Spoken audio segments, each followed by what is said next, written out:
క్రీస్తునందు ప్రియమైన శుభవచనం దేవుని ప్రియులందరికీ యేసు క్రీస్తు ప్రభువారి శ్రేష్టమైన శక్తిగల నామమున ఈ ఉదయకాల శుభాలు అందిస్తున్నా.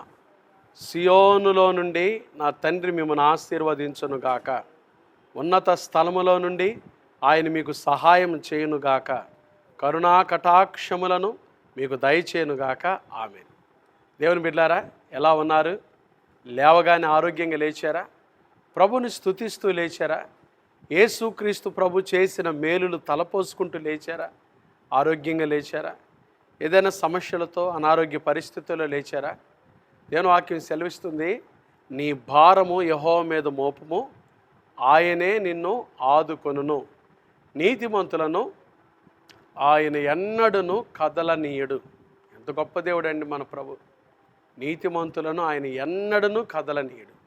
నమ్మదగిన దేవుడు మనకున్నాడు, కాపాడే దేవుడు మనకున్నాడు, నిత్యము మన అవసరతలు తీర్చే దేవుడు మనకున్నాడు, క్షేమాన్ని దయచేసే దేవుడు మనకున్నాడు.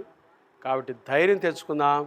ప్రభు బిడ్డలంగా ఆయన చేసిన మేలును బట్టి కృతజ్ఞతాస్తుతులు తలపోసుకుంటూ ప్రభుని స్తుతిద్దాం. ఈరోజు శుభవచనం కొరకు కీర్తనల గ్రంథం 79వ సంకీర్తన 5వ వచనం. యెహోవా, ఎంతవరకు కోపపడుదువు? ఎల్లప్పుడూ కోపపడుదువా?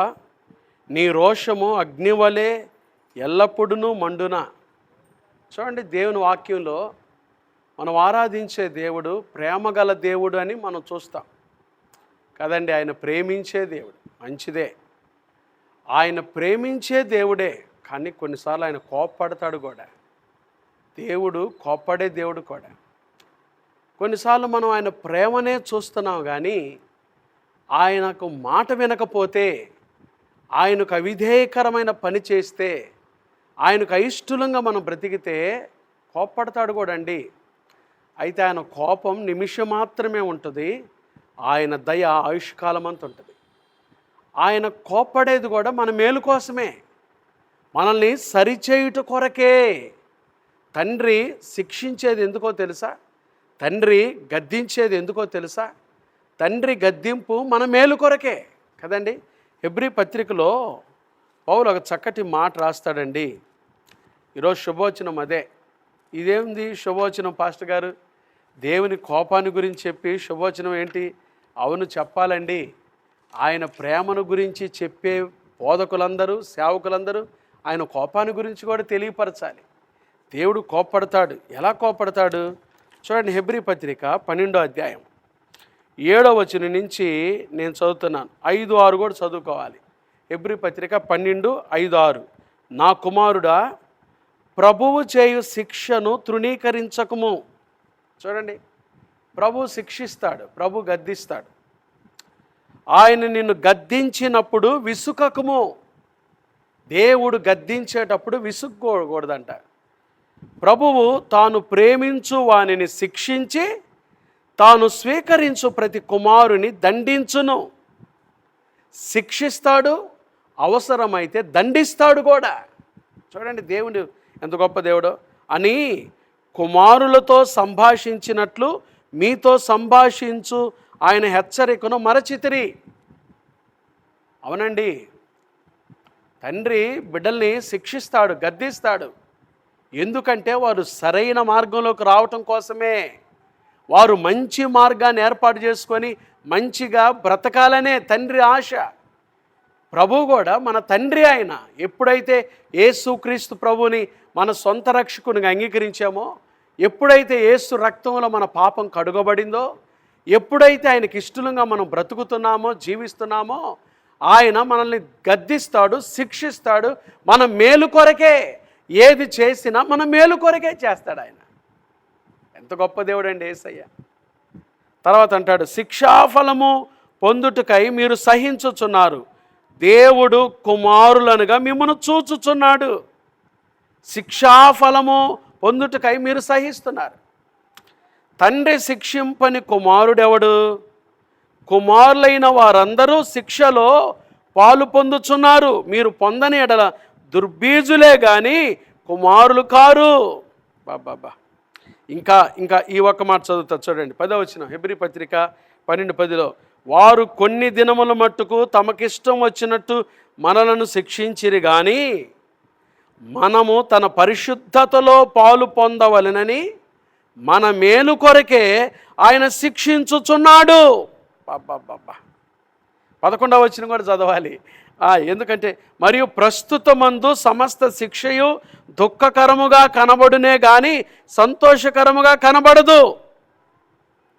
అయినను దాని యందు అభ్యాసం కలిగిన వారికి అది నీతి అను సమాధానకరమైన ఫలమిచ్చును.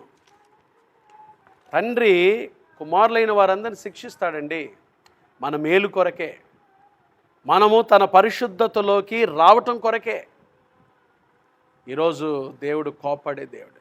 చాలామంది జీవితాల్లో దేవుని కోపం ఉంది. ఎందుకో తెలుసండి, యేసుక్రీస్తు ప్రభునందు విశ్వాసం ఉంచి క్రీస్తు రక్తంలో కడుగబడి సిలువ దగ్గరకు వచ్చి పాప క్షమాపణ పొంది బాప్తీసంలో సాక్ష్యం ఇచ్చి మరలా చేయరాని పనులు చేస్తూ త్రోవ నుండి పక్కకి వెళ్ళిపోతే తండ్రికే, మానవుడైన తండ్రికే బిడ్డల మాట వినకపోతే చేయరాని పనులు చేస్తే తల్లిదండ్రులకే కోపం ఎలా వస్తుందో మన పరమ తండ్రి కూడా కోపడతాడు, శిక్షిస్తాడు, గద్దిస్తాడు, బుద్ధి చెప్తాడు, వాక్యం ద్వారా సరిచేస్తాడు.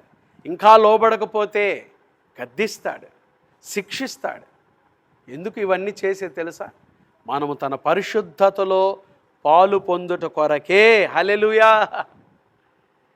ఒకవేళ ఉదయకాలం ఆయన శిక్షణ గుండా నడుస్తున్నావేమో, ఆయన శిక్షిస్తే మంచిదే మన మేలు కొరకే. ప్రభు శిక్షణలో ఉన్నట్లయితే నేర్చుకోవాలి, పాఠాలు నేర్చుకోవాలండి.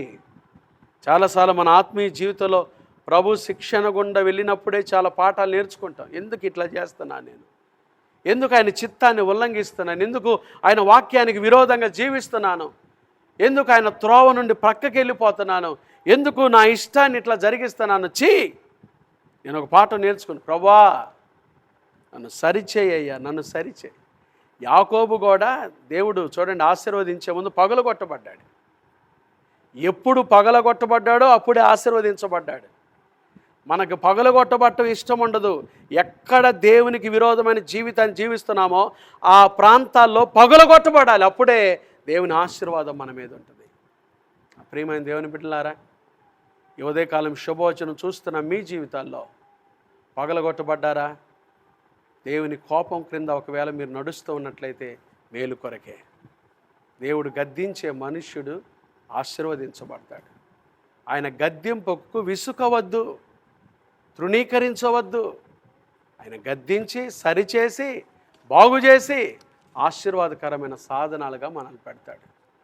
ఈరోజు ఈ వాక్యం వింటున్న ఎవరైనా సరే క్రీస్తు రక్తంలో మీ పాపం కడుగబడి ప్రభు దగ్గర జీవించి ఒక మంచి పాఠాలు నేర్చుకోండి, ప్రభు పరిశుద్ధతలో పాలు పొందండి. దేవుడు ఖచ్చితంగా మిమ్మల్ని ఆశీర్వదించునుగాక. దేవుడు ఖచ్చితంగా మిమ్మల్ని ఆశీర్వదించునుగాక. ఆయన గద్దింపు మన మేలు కొరకే నేర్చుకొని ఆయన తట్టు తిరగండి, ఆయన దగ్గరకు రండి, ఆయన నేర్పే పాఠాలు నేర్చుకొని ఆయనకి ఇష్టలుగా బ్రతకండి. దేవుడు ఖచ్చితంగా మిమ్మల్ని ఆశీర్వదిస్తాడు. ఆమేన్. ప్రార్థన చేసుకుందామా. మహాపరిశుద్ధుడు అయిన మా తండ్రి, దయగల దేవ, ప్రేమాస్వరూపి, మీకు స్తోత్రాలు. ఈరోజు మీకు నేర్పించిన ఈ అమూల్యమైన పాఠాన్ని బట్టి స్తోత్రాలు. మీరు కోప్పడే దేవుడు కూడా, మీరు ప్రేమించే దేవుడివే అని మీ ప్రేమనే మేము చూస్తున్నాం, కానీ మీరు కోపించుచునే వాత్సల్యం చూయించే దేవుడివయ్యా. మీ కోపము నిమిషం మాత్రం ఉంటుంది, మీ దయ ఆయుష్కాలం ఉంటుంది. అయ్యా తండ్రి, నిమిషం మాత్రం నిన్ను విసర్జించితేనే కానీ గొప్ప వాత్సల్యముతో సమకూరుస్తానన్నారు కదా. పర్వతాలు తొలగిపోయిన, మెట్టలు తత్తరిల్లిన నా కృప నిన్ను విడిచిపోదని చెప్పారు కదా. మీ ప్రేమ ఎంతో గొప్పది. మీరు కోపడేది మా మేలు కొరకే. మేము మీ పరిశుద్ధతలోకి రావాలని, మీ స్వారూప్యంలోకి మార్చబడాలని మమ్మల్ని శిక్షిస్తుంది, మా మీద కోపడుతుంది, మా మేలు కొరకైన సత్యాన్ని తెలుసుకోవటానికి సహాయం దయచేయండి. ఉదయకాలం తండ్రి, ఈ శుభోచనలో పాల్గొనే నీ బిడ్డలందరినీ దీవించండి. ఎవరైతే ప్రభు అనారోగ్యంతో ఉన్నారో ముట్టి బాగు చేయండి. ఆదరణ లేని కుటుంబాలకు ఆదరణ దయచేయండి. నెమ్మది లేని వారికి నెమ్మది దయచేయండి. సమాధానం లేని వారికి సమాధానం దయచేయండి. చిన్న బిడ్డలు మొదలుకొని పెద్దవారి వరకు వారు వెళ్తున్న స్కూల్స్, ఆఫీసులు, కార్యకలాపాలు, రాకపోకల్లో మీ కృపాక్షేమాలు తోడుగా ఉంచండి. ప్రయాణం చేస్తున్న ప్రయాణికులకు మీ క్షేమం దయచేయండి తండ్రి. నీ బిడ్డలు బస్సులో వెళ్తున్న ప్రయాణాల్లో ప్రభా ట్రైన్లో వెళ్తున్న, విమానాల్లో వెళ్తున్న, కాలి నడకన వెళ్తున్న, స్కూటర్స్ మీద వెళ్తున్న నీ బిడ్డలకు తోడుగా మీరు వెళ్ళండి. వారు వెళ్తున్న కార్యాలు సఫలం చేయండి. వ్యాపారం చేసుకుంటున్న వారి వ్యాపారాలు దీవించండి. ఉద్యోగాలు చేసుకుంటున్న వారి ఉద్యోగాలు దీవించండి. చేతుల కష్టార్జితం చేసుకుంటున్న వారి చేతుల కష్టార్జితాన్ని దీవించండి. నిరుద్యోగులకు ఉద్యోగ భవిష్యత్తు దయచేయండి. కోర్టు సమస్యలతో నలిగిపోతున్న వారికి విడుదల దయచేయండి. గర్భం లేని తల్లులను జ్ఞాపకం చేసుకోండి. వారి గర్భాలు తెరవబడును గాక. గర్భిణీ స్త్రీలకు సుఖమైన ప్రసవం కలుగును గాక. క్షేమం కలుగును గాక. ఆరోగ్యాలు కలుగును గాక. తండ్రి, ఏకాంగులు సంసారులుగా మార్చబడుదురు గాక. తండ్రి, ఎవరైతే ప్రభా ఈ దినం పరీక్షల కొరకు సిద్ధపడుతున్నారో ప్రభా బిడ్డలు పరీక్షలు రాసే బిడ్డలను జ్ఞాపకం చేసుకోండి. వారి పరీక్షల్లో సహాయం దయచేయండి. మా తండ్రి, నీ కృప చూపించమని ప్రార్థన చేస్తాం. సిబిసిగా తండ్రి, ఈరోజు మేము బయలుదేరి చెన్నై పట్టణం ప్రభా అలాగే మరి యాత్రకు వెళ్తున్నాం. మా ప్రయాణం అంతట్లో మీరు తోడుగా ఉండండి. మీ క్షేమాన్ని దయచేయండి. క్షేమకరమైన ప్రయాణం దయచేయండి.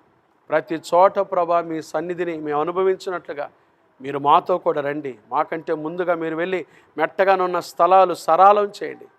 ఇనుప గడియలు పగలగొట్టేదని, ఇత్తడి తలుపులు విడగొట్టేదని చెప్పారు. మీ కార్యాలు జరిగించండి. మీరు మాకు తోడుగా ఉండండి అయ్యా. మీరు మాతో కూడా రండి ప్రభా. మీ సన్నిధి మాతో కూడా ఉంచండి. ఈ పరిచర్య, ఈరోజు వెళ్తున్న యాత్ర సిబిసికి ఆశీర్వాదకరంగా, కుటుంబాలకు దీవెనకరంగా మీ క్షేమాన్ని దయచేయమని ప్రార్థన చేస్తాం. వాహనాల చుట్టూ మీ కంచి వేయండి. నీ కృప చూపించండి. సహాయం దయచేయండి. అలాగే ప్రభా ఈ దిన జీవిత యాత్రను ఎదుర్కొని పోయే ప్రతి శోధన, కీడు, దుష్టుడు, అపాయం తప్పించి క్షేమాన్ని, కృపను దయచేయమని మీ చేతులకు ఎత్తుపట్టుకుంటూ పరిచర్యలను దీవించమని యేసునామమున ప్రార్థిస్తున్నాం తండ్రి. ఆమేన్. త్రియేక దేవుని ప్రేమ, కృప, సమాధానములు ఈ ఉదయకాలం ఈ శుభవచనంలో పాల్గొన్న దేవుని ప్రియులందరికీ, సిబిసి కుటుంబాలకు, పరిచర్యకు, ఈరోజు వెళ్తున్న యాత్రకి ఇప్పుడు ఎల్లప్పుడు ప్రభువు రాకడ పర్యంతం తోడైండును గాక. ఆమేన్. God bless you.